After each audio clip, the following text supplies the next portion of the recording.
bonsoir et bienvenue à cette émission d'Info 9. Pour une deuxième année consécutive, la SAR présentera son Festival des langues sales. Alors, pour nous en parler, je reçois une des responsables de l'événement, Mme Valérie Larochelle. Mme Larochelle, bonsoir. Bonsoir. Festival des langues sales. C'est la deuxième année. L'an passé, on recevait M. Doré, qui était un des responsables également, parce qu'on a un peu et beaucoup ri, parce que Festival des langues sales, pourquoi avoir appelé ça demain? Qui a eu cette idée-là? C'est vraiment drôle. Oui, c'est une des raisons pourquoi le nom a été retenu, le côté accrocheur. C'est Christian Milot de la SADC qui a eu l'idée. Donc, on avait parlé, bon, on voulait créer un événement, tout ça, donc on cherchait un nom. Puis, on voulait y aller autour de la langue. Parce que, bon, on va le dire un peu plus tard, le but du festival, c'est de valoriser la langue. Exactement. Donc, on cherchait des noms autour de la langue et quand ce nom-là est sorti, c'était totalement l'image du comité organisateur, de ce qu'on voulait comme un petit peu dérangeant, un petit peu humoristique, un petit peu hors norme, c'est exactement ce qu'on cherchait. Parce que on sait c'est quoi quand on dit « Ah, c'est une langue sale », c'est une langue sale. Fait que c'est pour ça, c'est accrocheur. C'est ça, hein? Oui, c'était une des grandes raisons, le côté où ça laisse personne indifférent. C'est ça, exactement. Hein? Parlez-en bien, parlez-en mal, mais parlez-en. Mais parlez-en. Il y a quelqu'un qui a déjà dit ça, puis il a fait une longue carrière politique aussi. fait que l'idée est venue de même, c'était de chercher un nom qui pouvait accrocher, qui n'était pas commun, si on peut appeler ça. Exactement. Fait que celui qui a eu cette idée-là, bravo. Si on parlait maintenant, Mme Larochelle, des objectifs du comité organisateur, c'est quoi les buts, les objectifs recherchés de ce comité-là? Du festival ou du comité? Bien, du comité et du festival aussi, disons.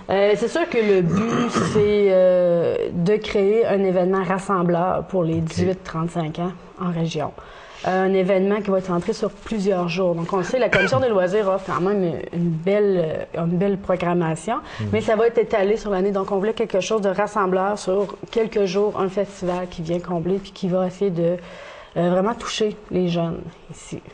Parce que les jeunes, si on revient à l'an passé, c'était le premier, donc je n'étais pas connu. C'est sûr que plus ça va aller, plus ça va être connu. Mais l'an passé, est-ce que c'était une réussite? Est-ce que les jeunes ont vraiment participé, collaboré à l'événement? Oui, on était surpris. On s'attendait pour une première édition. Nous, on voulait réussir à avoir, mais nos attentes on a surpassé nos attentes. Parce que c'était la première fois, alors vous ne saviez pas à quoi vous attendre du tout. Du tout. Donc, on était très heureux.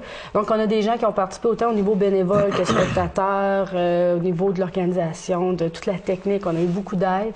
On a eu de la visite des gens partout en région. Donc, on était surpris de voir qu'une fille qui a vu l'affiche au dépanneur à Lambert est venue au festival comme ça. Donc, tu sais, c'est vraiment tout a été au-dessus de nos attentes. On était très contents. Quand on parle qu'on vise une clientèle, la clientèle visée, on parle de 18-35 ans. C'est ça, c'est la clientèle.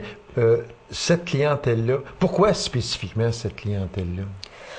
Le projet qui chapeaute ça, c'était le projet Synergie, chapeauté par le Carrefour Jeunesse Emploi. Donc déjà là, c'est la clientèle du Carrefour Jeunesse Emploi, les 18-35 ans.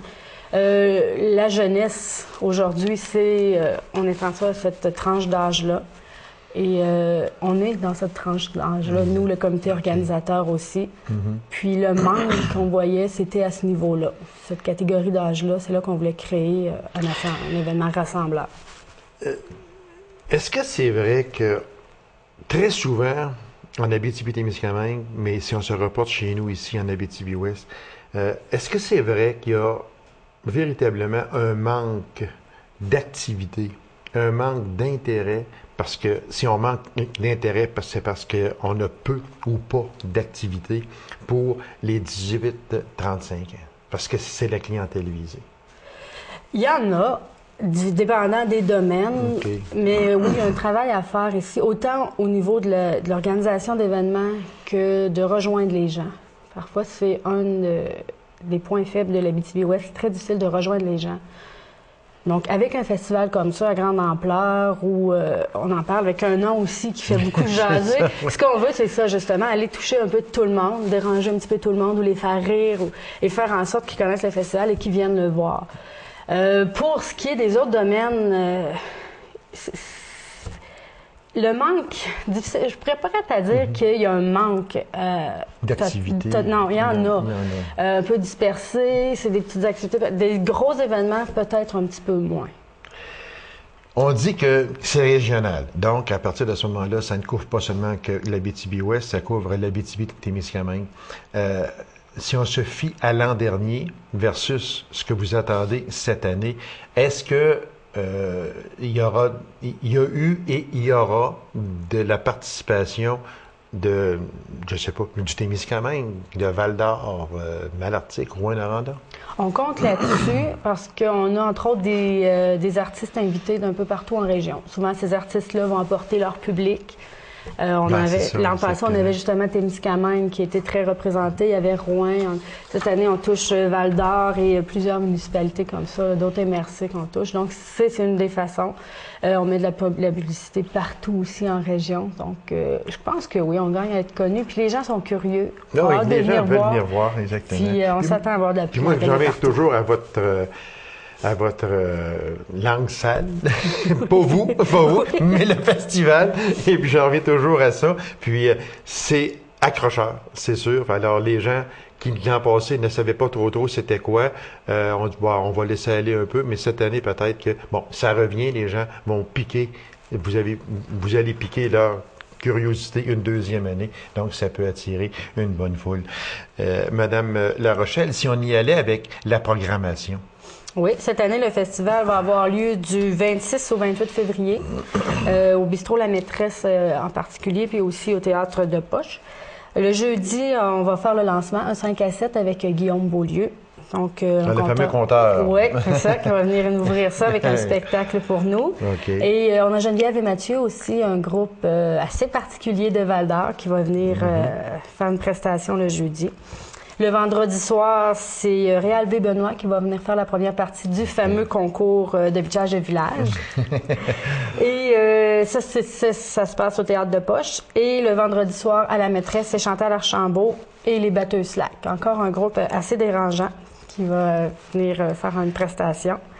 Le 28, le samedi soir, une pièce de théâtre qui a été écrite spécialement pour le Festival des langues sales par le collectif Les Arts. On dit que c'est tout à fait unique. Oui, c'est unique, particulier. Et vous ne pouvez pas en parler?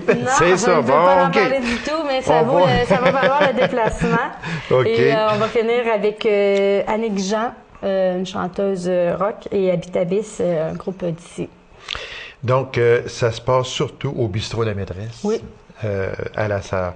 On dit que c'est une fête éclatée qui célèbre la langue et l'identité des Québécois et plus spécifiquement des Témiscamingiens. Puis je pense qu'on a touché là, exactement à ce que vous vouliez avoir. C'est vraiment... non, c'est bien, il y a une belle programmation. Je veux juste en venir un peu à mon ami Beaulieu, qui va venir ouvrir le festival. On sait que c'est un conteur émérite. C'est un gars qui commence à faire sa place dans le milieu. Puis, je pense que ce sera à ne pas manquer, parce que quand on parle du Festival des langues sales, il peut en avoir une, lui. Oui, je pense qu'il va être capable de lancer ça sur une bonne note. Exactement. Fait que c'est pour ça que celui, ou en tout cas, le comité qui a choisi le monsieur Beaulieu, je pense qu'il a fait un très bon choix. On dit qu'on veut aborder de façon humoristique les guerres de clochers entre les municipalités. Ça, encore là, c'est un but visé. Oui, c'est un des buts qui est là du départ. C'est une façon aussi de mettre en valeur ces petites guerres de clochers-là qui sont une force de la région. Oui, ça, c'est sûr. C'est une rivalité saine qu'on a ici, puis donc on le met en valeur avec le concours de bitchage de village, qui est bon, encore le mot bitchage. C'est ça, exactement. Alors, c'est quoi exactement cette rivalité-là, mais rivalité humoristique, il faut dire. Là, on va pas là pour dire, pour créer une chicane, là, et loin de là, on va s'amuser. Toujours, le but premier, c'est de s'amuser. Comment on procède En fait, c'est sous la forme d'un débat qu'on y va où chacun des participants vient, ont des thèmes et vient traiter le thème de son village en lançant des petites piques aux autres participants, mais c'est vraiment très comique, humoristique. Et on apprend aussi sur les villages, parce que les gens qui viennent défendre leur village ont vraiment leur village à cœur. Oui, mais c'est ça. Les gens aiment leur région, aiment leur village, et c'est de toute beauté de voir la passion dans ces débatteurs-là, quand ils viennent exprimer ça, et l'humour qu'il y a là, c'est... Ça, c'est... comment, juste de même, là, est-ce qu'on s'inscrit pour cette espèce de concours de bitchage-là? Comment on procède? On peut pas y aller avec 25 villages ou 30 villages, je ne pense pas. Est-ce qu'il y a... comment on s'inscrit? Vous en prenez combien?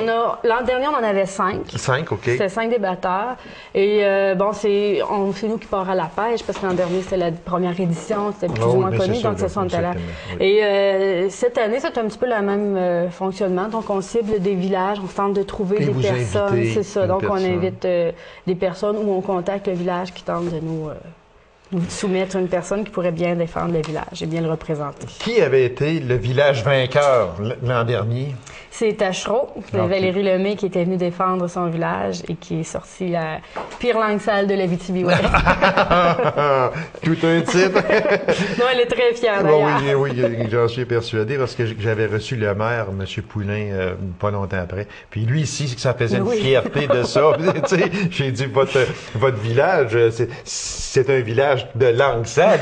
Puis vous êtes fiers de ça? Il dit, ben oui, on est fiers de ça. Mais il y avait un humour à l'intérieur de ça qui était vraiment extraordinaire. Cette municipalité-là, Tachereau, est-ce que cette municipalité-là vient défendre son titre cette année? C'est pas certain. On est encore en grande réflexion de savoir si elle vient défendre son titre ou si elle vient animer notre débat. Ah, OK. Donc, on réfléchit très sérieusement. Les deux points sont... Donc, je ne sais pas où on va la mettre. Il y a des partenaires de l'événement, c'est sûr. Est-ce qu'on ne peut pas... Quels sont ces partenaires-là? Dans les gros partenaires, on a Patrimoine Canada. On a... Je vais voir. Je veux être sûre de ne pas oublier personne. Il y a les Mines Horizon, le Motel Villa-Mont-Repos, le Carrefour Jeunesse Emploi, évidemment, le Forum Jeunesse via le programme Synergie. Je suis certaine d'en oublier, là. Certains, on en oublie toujours, ce sont des partenaires qui sont d'une extrême importance, parce que sans ces personnes-là ou ces groupes-là, vous ne pourriez pas présenter ce festival. Non, parce qu'on a besoin de sous pour organiser ça. Alors, ce sont les dates, Madame La Rochelle? Du 26 au 28 février, au Bistrot La Maîtresse et au Théâtre de Poche. Les billets sont en vente au Bistrot La Maîtresse, sur Ticket Access et auprès des membres du comité organisateur. On a aussi des passeports au coût de 30 $, mais en quantité très, très limitée. Donc, ceux qui en veulent doivent... Passeports qui donnent droit à toutes les activités. Tous les spectacles au coût de 30 $. Et on l'a dit... Et le billet... Le simple billet, il est de quel prix? Il varie entre 10 et 15 $ selon les spectacles. C'est pas trop cher, parce qu'il y a quand même d'excellents spectacles à l'intérieur de ça. C'est une des missions, donc. Exactement. Alors, Madame La Rochelle, on vous souhaite tout le succès possible. Merci. Et puis, le festival des langues sales, mais qui aura lieu les 26, 27 et 28 février prochains au Bistrot La Maîtresse et au Théâtre de Poche à la salle. Alors, on invite les gens en grand nombre à être présents. Alors, Madame La Rochelle, merci infiniment. Merci. Alors, Mesdames et Messieurs, courte pause et on vous revient immédiatement après. Restez avec nous.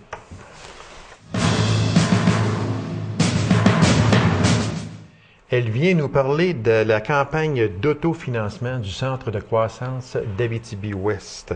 Alors, c'est une campagne d'une extrême importance pour la survie de ce centre. Alors, mesdames et messieurs, je reçois Mme Karine Bédard. Madame Bédard, bonsoir. Bonsoir. Madame Bédard, dans mon intro, je disais que c'est une campagne qui est d'une extrême importance. C'est une campagne qui se veut un peu la survie du centre de croissance. Je ne sais pas, on en parle à chaque année. Il y a quelqu'un qui vient nous voir à chaque année pour promouvoir cette campagne d'autofinancement parce que, comme je le disais, elle est vraiment importante. Oui, bien, ça nous sert à amasser des fonds pour consolider les ateliers qui existent déjà au centre de croissance en alphabétisation, puis démarrer de nouveaux ateliers aussi, acheter du matériel, des équipements pour pouvoir satisfaire à la demande au nombre d'apprenants qu'il y a.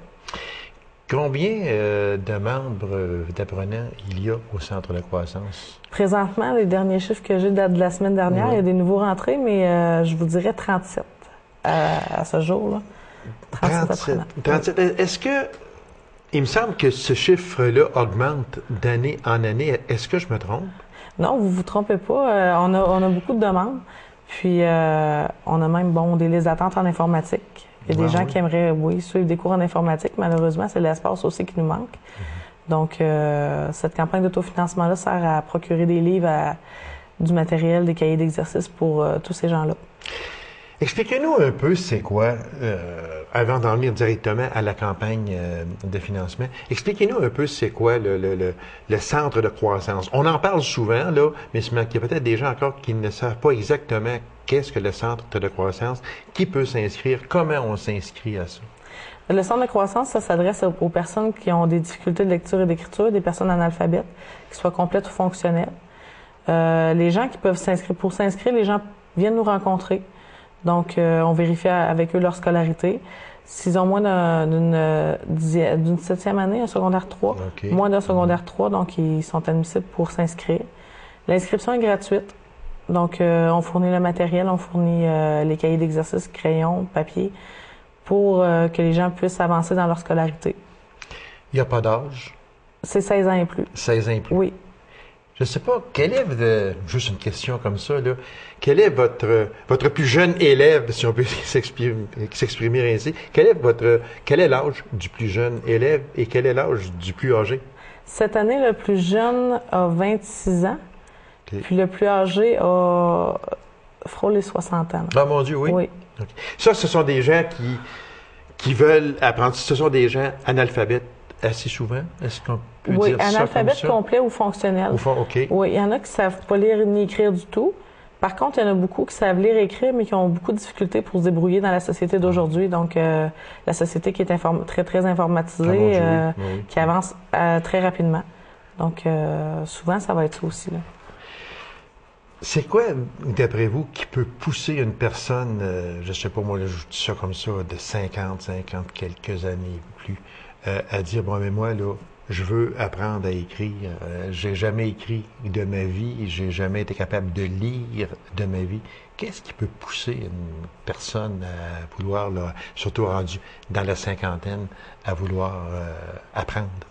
C'est certain qu'il y a toutes sortes de raisons. Par contre, vu la situation économique d'aujourd'hui, les fermetures d'usines, il y a beaucoup de gens qui se retrouvent soit sur le chômage ou puis là, qui tombent à avoir plus rien à faire, donc qui veulent retourner aux études, qui veulent peut-être pas nécessairement se rasseoir sur les bancs d'école, mais qui voudraient apprendre, qui veulent réapprendre d'une autre façon, à leur rythme.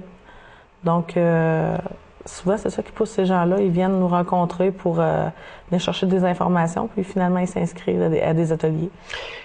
Quels sont les cours donnés à ce moment-là? On parle de, apprendre à écrire, apprendre, à lire, c'est sûr. Français, mathématiques. C'est ça, exactement. Alors, ce sont tous des cours qui se donnent là-bas? Oui, français, mathématiques, informatique. On offre de la formation en cuisine.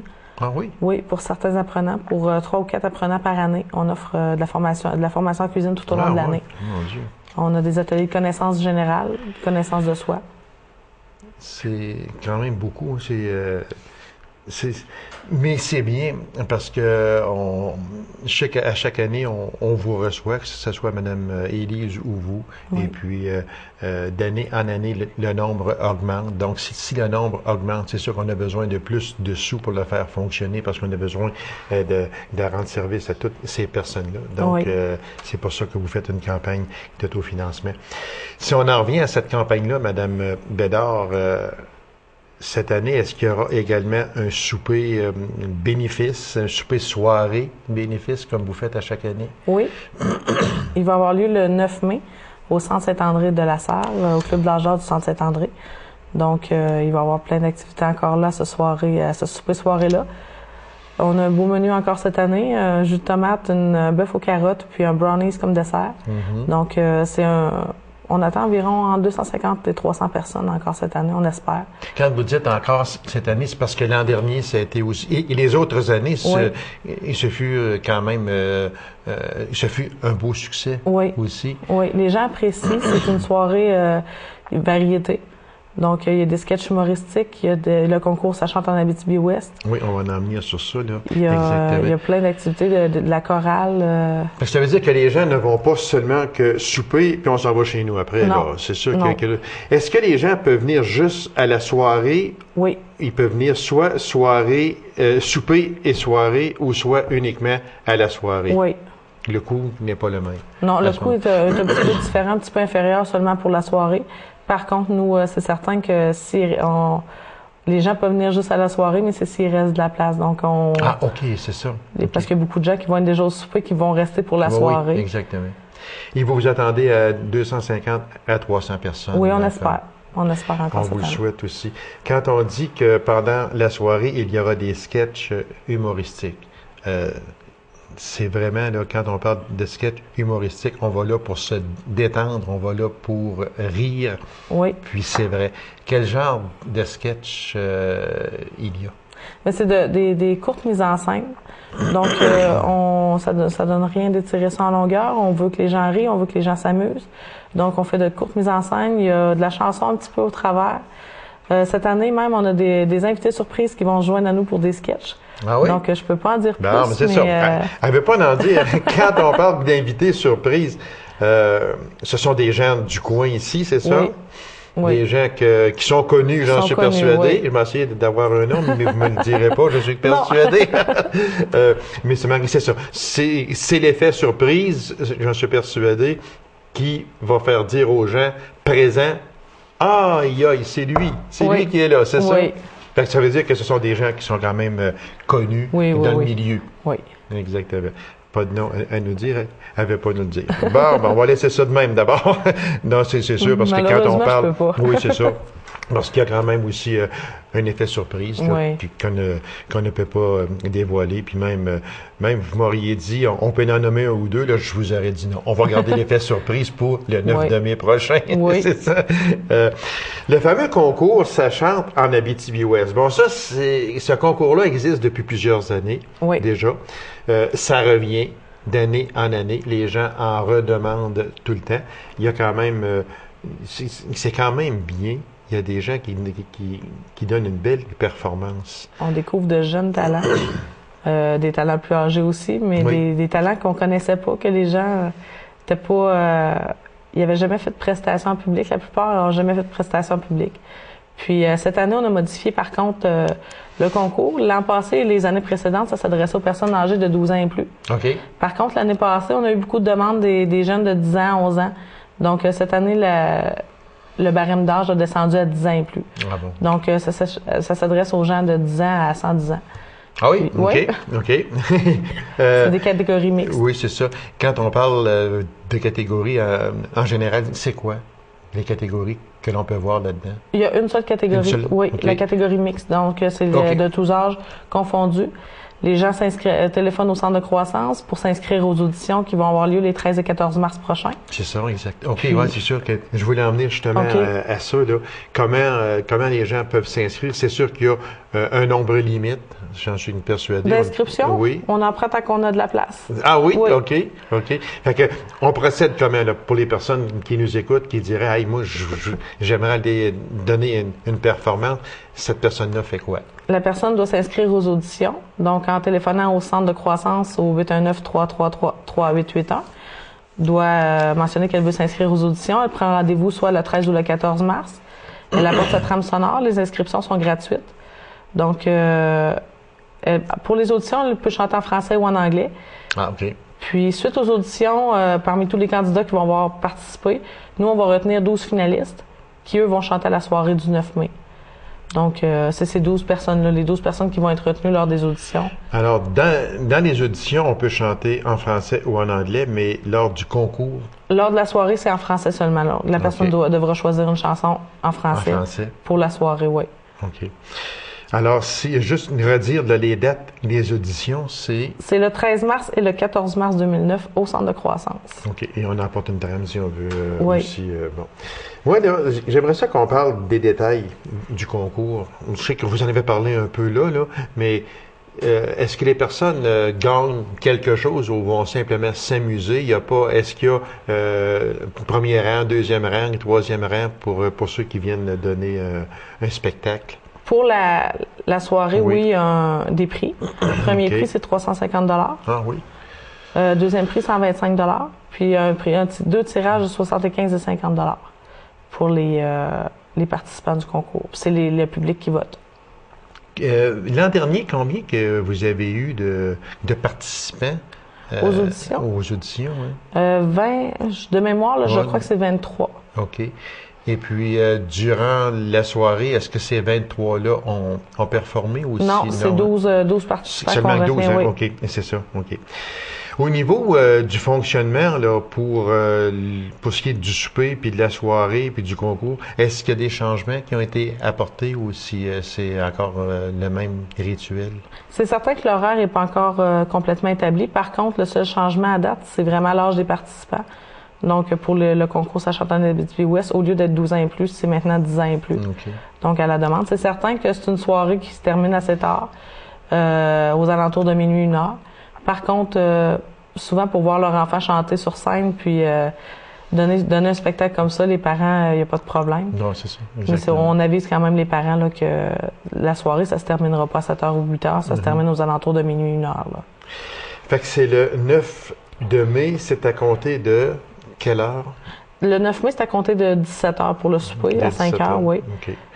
Puis la soirée, c'est les gens, comme on le disait tantôt, les gens peuvent assister seulement au spectacle, mais s'il reste de la place, parce que les gens qui ont payé pour le souper paient également pour la soirée. Fait que s'il reste de la place. Est-ce qu'il y a d'autres activités qui s'ajoutent à cette campagne-là cette année? Bien, en mars prochain, on va également aller faire de l'empaquetage chez Maxi. Okay. Avec certains de nos membres, de nos apprenants. Puis en juin aussi, donc il va y avoir 2 jours en mars, 2 jours en juin que les gens vont aller impacter chez Maxi pour l'autofinancement du centre de croissance. Alors on leur donne des sous, puis c'est très important. Alors Madame Bédard, je vous remercie beaucoup. On vous souhaite tout le succès possible avec cette campagne d'autofinancement, cette soirée-là qui aura lieu le 9 mai prochain. Alors, on invite les gens à se rendre en grand nombre et puis d'être présents. C'est vraiment une campagne d'autofinancement qui est primordiale au Centre de croissance. Oui. Alors, je vous remercie beaucoup, Madame. Bien, merci à vous. Alors, Mesdames et Messieurs, merci d'avoir été là et on se donne rendez-vous à une prochaine émission d'Info 9. Au revoir.